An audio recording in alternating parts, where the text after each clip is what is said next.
After crusading through the hallowed, freakish 2D corridors of the original Blasphemous in 2019, I wondered how its follow-up Blasphemous 2 might iterate upon a solid first stab.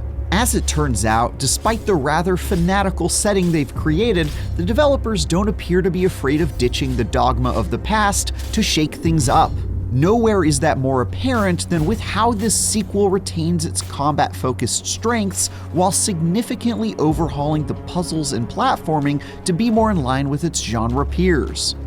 From the few hours I've played so far, that gamble seems like it will pay off, and I'm more excited than ever to dive back into this sickening, pixelated Souls-like.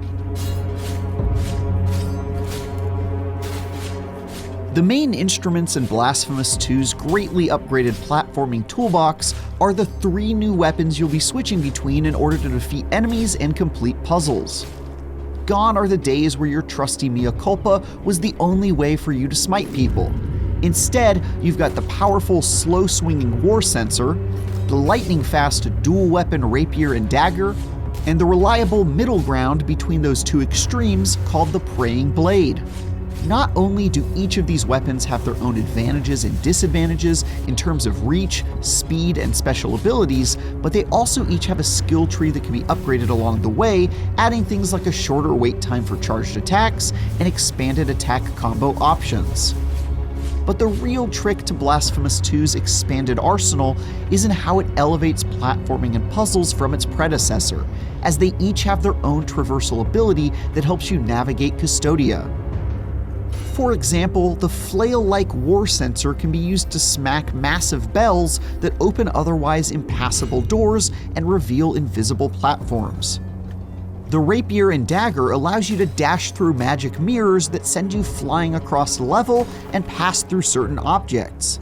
And the praying blade lets you slam to the ground with enough force through certain obstructions.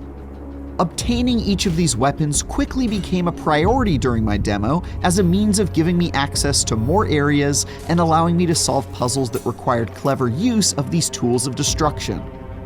That increased focus on collecting interesting tools, then using them in clever ways to access previously inaccessible areas, definitely went a long way to make the sequel feel much more like a Metroidvania than the first game, which was an action platformer that focused a whole lot more on the hacking and slashing part than anything else. That's not to say that Blasphemous 2 doesn't feature a whole lot more of its signature challenging combat. There's a whole lot of it, and it already felt smoother than ever in my first few hours with it. In fact, the addition of multiple weapon options allowed for a lot more variety during 2D confrontations where I was weighing the speed and mobility of the rapier versus the raw power and reach of the war sensor. Those options also went a long way to preventing monotony as I retraced my steps through previously explored areas, a major improvement over its predecessor's sometimes stale melee. This was especially true during boss fights. While I'm not able to share footage from the excruciatingly challenging gauntlet I faced at the conclusion of my time with Blasphemous 2, if that encounter is anything to go by, it seems we're in for some even more demanding trials where you'll need to put the full weight of your arsenal to use to overcome these harrowing scenarios. With Blasphemous 2 set to debut next month, I'm more excited than ever to jump back into Custodia and see how else this fanatical 2D Souls-like is evolving. For more, check out our previews of Double Dragon Gaiden: Rise of the Dragons and Enshrouded. And for everything else, continue keeping the faith with IGN.